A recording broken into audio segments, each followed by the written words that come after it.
MS Dia Preview, informação até você. Nessa edição, eu trago aqui o Mário Fonseca, do PCdoB, para uma nova conversa. Ele já veio aqui no programa, mas a gente vai falar agora, fazer uma reflexão do cenário atual da política nacional, regional, muito também de Campo Grande. Ele foi candidato recentemente a senador no Mato Grosso do Sul, também já foi candidato a vice-prefeito. Eu vai falar também dos projetos futuros do PCdoB para a capital, que deve certamente lançar uma chapa de vereadores pura, com bons candidatos, bons nomes, e marcar um espaço para o debate, que eu acho que é fundamental, e todo partido deve fazer isso, não, mas um partido tem tanta história quanto o PCdoB. Se fosse você, ficava no vídeo.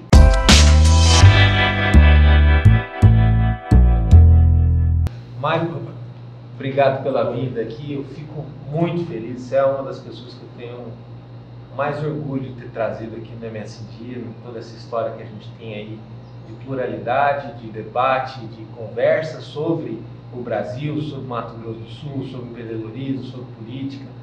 E eu acho que eu tenho, graças a Deus, pela minha natureza, amigos de várias formas. Amigos que eu discordo muito, amigos que praticamente têm um alinhamento automático com o que eu penso, que eu acho até perigoso.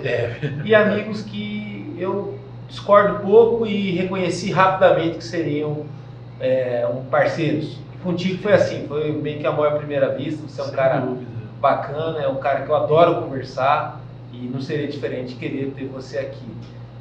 Especialmente nesse momento que o Brasil passa, nesse momento que Mato Grosso do Sul passa, onde está tão difícil achar o centro das coisas.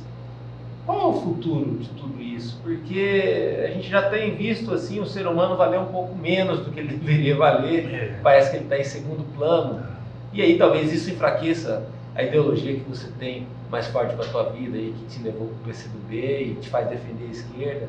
Eu sou mais do lado do centro, mas você é um cara que respeita muito o centro. Sim. Por que o ser humano está valendo tanto, tão pouco, e como fazer para reverter isso numa política tão polarizada? Primeiramente, obrigado pela oportunidade e quero também assim dizer que a recíproca é verdadeira, Danilo, né?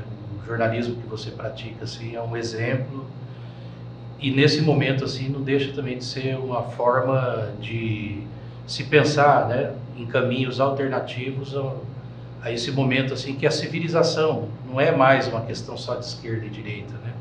A própria civilização se encontra ameaçada, as conquistas, né?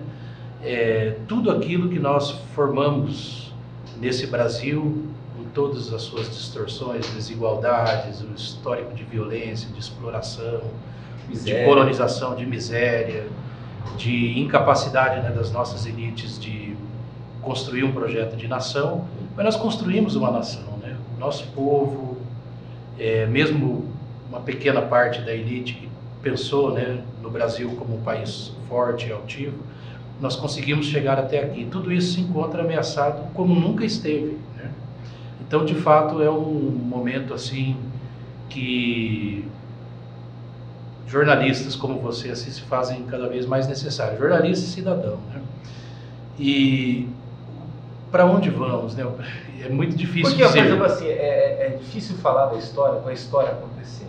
Independente daquela questão do arquétipo, da caixinha, do que é cada caixinha, esquerda, direita, extrema direita, a gente tem um momento onde o governo federal ele tem propostas muito claras e muito avançadas e diferentes do comum. Seja para a educação, seja daqui a pouco vai vir algo provavelmente assim para a saúde e principalmente para a liberalização da economia, que se ela não for feita de uma maneira gradativa e baseada só nessa ideia que o Brasil quebrou e a gente tem que vender o Brasil, a gente pode ter um futuro complicado, principalmente para legado, para a soberania nacional e, sobretudo, para problemas onde vai ser difícil recuperar esse gargalo, da miséria, da inclusão e tudo mais. Foram conquistas que ocorreram nos últimos anos, né? Mas aí até para te responder, se tem uma coisa que não vai dar para fugir, aí sem querer ideologizar muito, né? Porque a gente também tem que fincar bem os pés assim na realidade, não é só a ideologia que explica, né? A vida é muito mais rica, né, em ensinamentos. Mas é da própria essência, né, vamos dizer, do sistema capitalista. O capitalismo está em crise lá desde 2008, né, com aquela hecatombe que teve nos Estados Unidos e a disputa, né, geopolítica que tem, e países como o Brasil, que queira ou não, nos anos Lula e Dilma, todas as críticas que devem inclusive ser feitas, né, com todas as suas insuficiências, queira ou não, colocou o Brasil, né, de maneira mais altiva no cenário internacional. Agora, claro, a gente tem essa questão. A economia nacional num bom momento, avanços sociais significativos, principalmente no segundo mandato do Lula, blindaram o Brasil de uma crise internacional que arrebentou com a Europa, arrebentou com os Estados Unidos. Ou seja, a situação interna está bem resolvida. Hoje a gente não tem a situação interna muito bem resolvida. Pois é. E essa crise pode voltar a acontecer, porque a economia é cíclica. De fato, no primeiro momento foi até a marolinha, né? O país estava mais preparado, soube-se também aproveitar lá o boom das commodities, né? Não é porque era um bom momento das commodities, mas houve um governo que soube aproveitar, recompor as nossas reservas, né? Só que a aposta na ruptura democrática, né, na cassação do mandato da presidenta Dilma, que conduziu a essa situação, que inclusive era uma coisa para recolocar a chamada direita tradicional no centro do poder, as forças neoliberais tradicionais. Só que acabou isso gerando um subproduto, né? Que deu, que Bolsonaro é a expressão disso, né? Agora, o mais engraçado disso tudo é que, por exemplo, assim, você pega o eleitor médio, com todo respeito e tal, mas o cidadão, assim, que ele vai decidir o voto dele só na hora que começa o horário político, ele não quer saber de política a maior parte do tempo da vida dele e tal. Quando chegava o horário político, principalmente em eleição para presidente, vinha os tradicionais, eles tinham tempo grande, né, para poder falar, e no finalzinho lá aparecia PCdoB, PSOL, tudo mais, com aquele discurso, olha, a culpa é dos bancos, a culpa é dos bancos. Aí todo mundo falava, esses caras estão falando isso para poder aparecer. Porém, alguém ganhou com a saída da Dilma. E hoje a gente está vendo a reforma da Previdência, e aí os bancos de olho, já todo mundo tem uma Previdência privada, já que não vai ter a Previdência Pública. Sim, é a destruição da Previdência. O FIES praticamente acabou com o setor privado de educação, endividando, no caso, o filho do pobre que não for para a universidade pública. E agora o filho do pobre que foi para a universidade pública, daqui a pouco vai ter que pagar mensalidade, ou ele vai estar submetido a um capital que é dono do conhecimento dele. Sim. Ou seja, e de novo o banco em cima da situação toda, os bancos que esperam lucrar 500 bilhões a mais só com o processo de inovação digital. Ou seja, mandando mais gente embora, como foi na década de 90, da questão do caixa eletrônico, e principalmente lucrando mais em cima do endividamento do brasileiro. Aliás, se tem um setor que nunca entra em crise, é o capital financeiro. É quem manda no Brasil. Né? Quem manda. Inclusive nos anos Lula e Dilma, né? Eles sempre bateram... Mas mandavam com certa condição. Não, sim, porque havia umas contrapartidas sociais, houve certo nível de... Nós chegamos a ser sexta economia do mundo, né? Então houve um crescimento econômico, muito a partir assim, do fortalecimento do consumo interno, né? Nós até achávamos, o PCdoB acreditava que deveria, num determinado momento, transitar mais para o modelo sustentado no investimento. Né? Investimento em infraestrutura, investimento na área social, né? Para você também gerar um desenvolvimento mais sustentável. Até porque havia aquela crise que exigia, né, uma mudança, vamos dizer, do paradigma de desenvolvimento do país.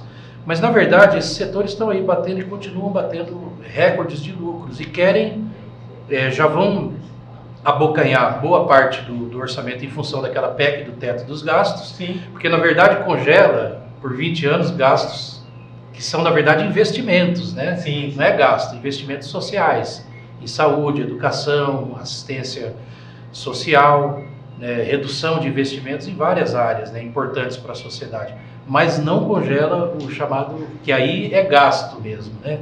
É dinheiro jogado pela janela, que é o gasto financeiro, que é aquilo que você compromete com os juros e serviços, né, agora, por exemplo, assim, da dívida pública. O Brasil tem que, às vezes, eu acho que, por minha visão, tanto o Brasil quanto o Mato Grosso do Sul, quanto o Campo Grande, eu até vou perguntar depois, se a gente já que está falando de futuro, o teu futuro, o futuro do PCdoB, que fez uma brilhante participação em 2016.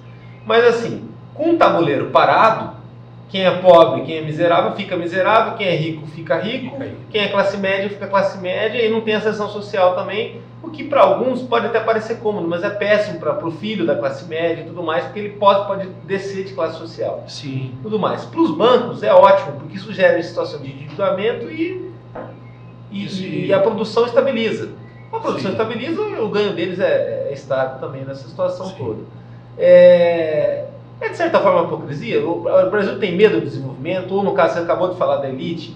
Essa elite que hoje teve que, um tempo atrás, conviver com a situação da empregada doméstica pegando avião, pagando o mesmo pacote da CVC, o filho da empregada doméstica está fazendo medicina com a filha da dona da casa. A gente não sabe lidar com isso ainda, já se passaram 2 séculos do fim da escravidão, e o Brasil ainda flerta com essa situação, essa dificuldade de entender o que é bonito, às vezes, olhar nos Estados Unidos e na Europa, todo mundo tem o mesmo celular e isso é fácil de se conquistar. Aqui é uma barreira? Parece que isso está no DNA, né, das nossas classes dominantes. O Darcy Ribeiro falava, né, o Brasil é uma civilização nova, né, que não tem igual no mundo, inclusive pode ajudar a iluminar o futuro da humanidade, mas tem uma classe dominante ou elite muito rançosa, que impede a nação de se desenvolver. E desenvolvimento não é só crescimento econômico, né? É o desenvolvimento... Inclusão. Isso, inclusão, elevar o padrão de vida material e espiritual do nosso povo, né? Com ganhos econômicos, sociais, culturais, né? Então, na verdade, assim, nós temos uma classe dominante que impede o país de se desenvolver. Mas o Brasil, mesmo assim, se desenvolveu.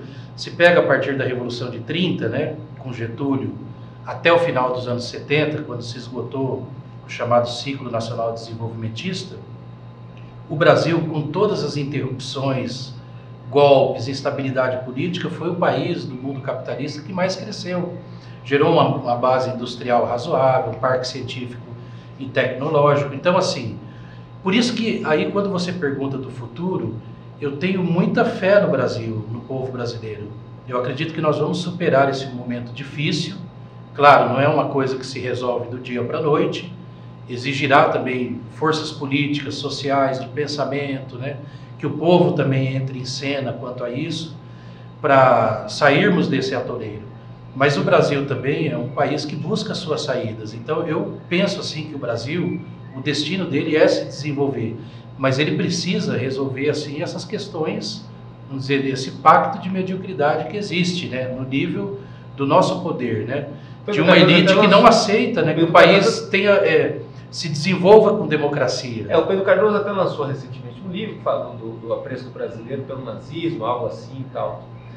Agora, isso é muito complicado para reflexos regionais. Campo Grande, na cidade onde nós vivemos, é uma cidade conservadora, que tende a seguir uma linha conservadora pelo voto, tal, tudo, tanto assim é também no Estado. E o que se vê também é um déficit de desenvolvimento, de progresso enorme no interior do Estado, e para algumas regiões de Campo Grande, um ponto cego total, né, da miséria e tudo mais, e de acesso à inclusão, que acaba virando curral eleitoral e determina muito o primeiro turno, quem vai para o primeiro turno, no segundo turno, porque é uma cidade que não está gerando tanto emprego quanto fez nas décadas de 70 e 80, onde ela crescia muito. Hoje ela estabilizou, passa por uma recuperação, uma crise e tudo mais. O que fazer para Campo Grande também exercer essa vocação, Mato Grosso do Sul também exercer essa vocação, de que lhe é prometido? Porque se ele não conseguir isso, a gente também de novo tem um tabuleiro parado, e no tabuleiro parado quem está mal, quem está bem, e fica nisso mesmo. E a pecuária favorece isso, né? Alguns setores eles são assim, eles não são inclusivos, a gente depende de indústria, de capacitação, de estruturação para isso. Mas o Estado não tem avançado muito nesse sentido, nem Campo Grande também. Quase teve até um surto de desenvolvimento industrial, que agora retrai, né? Mas uma economia muito sustentada, vamos dizer, no chamado agronegócio, na agropecuária e no setor de comércio e serviços. Campo Grande, aqui nós somos a monocultura do comércio e dos serviços, se for ver bem. É o que gera mais emprego, é o que gera mais atividade econômica e arrecadação, inclusive, né? Agora, Campo Grande também enfrentou momentos de instabilidade política, né? Que comprometeram muito os investimentos em infraestrutura urbana, melhoria dos serviços públicos, mas mesmo assim, olha só, né, é um município ainda superavitário, né, que não tem um grande problema com a chamada dívida fundada, tem uma capacidade de investimento, né, só que assim, ela, nesse período de crise também, ela não consegue dar conta de um passivo social que cresce. Nós voltamos a ter favelas, então, vamos pegar em Samambaia, Vila Romana, isso também entra na conta. O Inápolis, que está lá já há décadas, né, que não se resolve.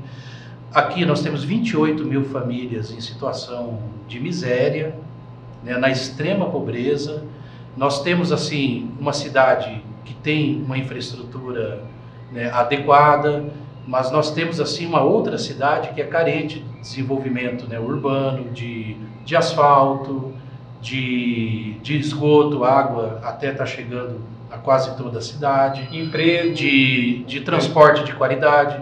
Você veja, da isenção de ISS e de IPTU para o consórcio Guaicurus, isso não impacta nem a diminuição da tarifa e não melhora a qualidade do serviço público, né?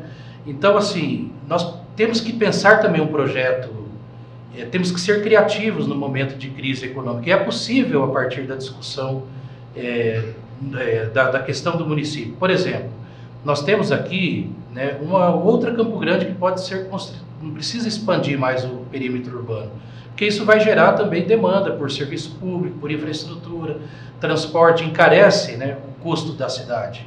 Então nós podemos ocupar esses vazios urbanos. Nós temos dos 35% do perímetro urbano vazio, né, vazios urbanos, nós temos cerca de 11% que são áreas públicas, áreas privadas. Acho que poderia se pensar num programa habitacional próprio, inclusive em parceria com o setor imobiliário, com construção civil, com os trabalhadores, para a gente poder desenvolver mais a cidade, né? Nós precisamos revitalizar o centro, precisamos, aliás, precisamos muito mais do que isso que está aí. A gente viu, inclusive, os prejuízos que não cumpriu o cronograma, parecia que ia ser um calçadão, mas não vai ser, já se abriu ali estacionamento, quer dizer, é um arremedo de revitalização. E o centro é patrimônio de toda a cidade. Só que nós também temos que nos preocupar em vitalizar os bairros, né? Que eu não falo nem revitalizar. Você pega, por exemplo, a região onde eu moro, Santa Emília, São Conrado, né? Mais de 40 anos, um loteamento que, inclusive, foi feito com a condição de imediatamente já ter, né, o asfalto, o saneamento básico. Até hoje não tem asfalto é a linha do ônibus, né? Que é uma prática comum aqui, e não se tem um desenvolvimento urbano maior. Então, a gente pensar em expandir perímetro urbano, né, no momento desse, temos que procurar vitalizar o que nós temos, né? Dotar de infraestrutura, essa condição, por exemplo, de capital sem favelas, né, que sempre foi uma propaganda muito feita, né? Favela não é só barraco de lona, né? Favela também é você abrir a geladeira e não ter nada dentro da geladeira, é você não ter um emprego, é você viver à mercê da violência, sem creche, né, com CEINFs que até hoje nunca foram concluídos. Inclusive tem ocupações urbanas que foram, né, para esses terrenos onde era para se construir, né, um déficit, né, de vaga em creche gigantesco. Então nós temos que pensar também, quando você falou muito do ser humano, em como colocar o ser humano no centro disso. A gente não pode pensar, como tem sido pensado, IPTU, arrecadação e tal, só do ponto de vista fiscal. O IPTU, aliás, ele tem uma dimensão, o imposto, a tributação, ela tem uma dimensão extrafiscal. E no caso do IPTU é de ordenar o crescimento da cidade, para que não se dê de maneira desordenada, gerando, né, passivos de infraestrutura urbana e esse imenso passivo social. Tem, né? Tem plano diretor para isso, tem plano diretor, tem sim, para poder fiscalizar, olhar e de acesso às pessoas. Agora, se a política ela não tivesse a sensibilidade de se preocupar com as pessoas, é complicado. Obrigado pela vinda aqui, sempre um grande prazer. Ano que vem o senhor deve sair candidato, o senhor saiu recentemente para Senado e há 4 anos atrás saiu para vice-candidato a vice-prefeito, uma chapa muito boa, propôs um debate alternativo, né, muito bacana, na época foi com o PT junto. O PCdoB tem um projeto para 2020? Tem sim. Até falando, é um projeto do partido, né? Nós pretendemos montar aqui na capital, né, no interior também, mas falando aqui de Campo Grande, chapa própria para vereador, até porque a legislação não permite mais a coligação proporcional, só para majoritária, só para prefeito.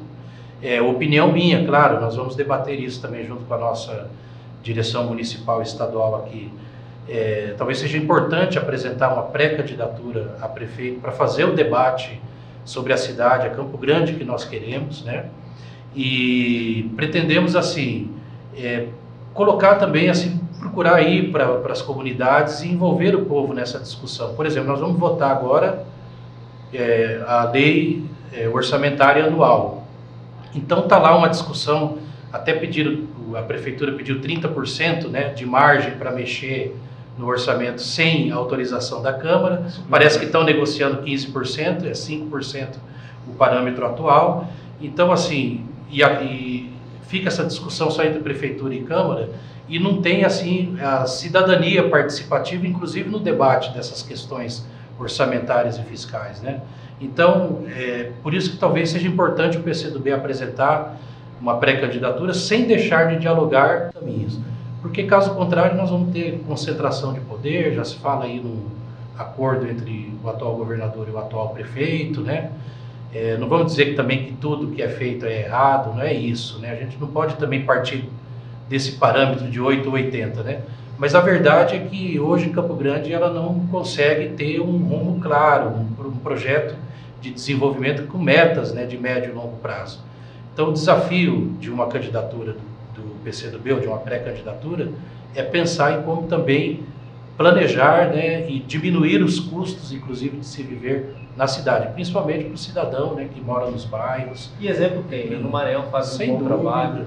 Muito obrigado. Vamos repetir Flávio Dino aqui, quem sabe, né? Por que não, né? De certa forma, é uma utopia ser pensada. E a cidade, acho que a democracia é sempre baseada em experimentação, ter esse laboratório. A própria eleição do Bolsonaro para presidente foi isso. Ninguém pode reclamar que ele acabou ganhando no voto e definiu isso. Agora, o que vai fazer também é uma experiência que às vezes pode ser repetida ou não repetida, claro, dependendo de como for elaborada aí ao longo desses 4 anos. Muito obrigado, viu? Eu que agradeço, Danilo. Obrigado. MS Dia Preview, informação até você. Acompanhe nosso trabalho www.msdia.com.br ou lá na fanpage, no Facebook, só buscar MS Dia. No Instagram também tem. Até a próxima.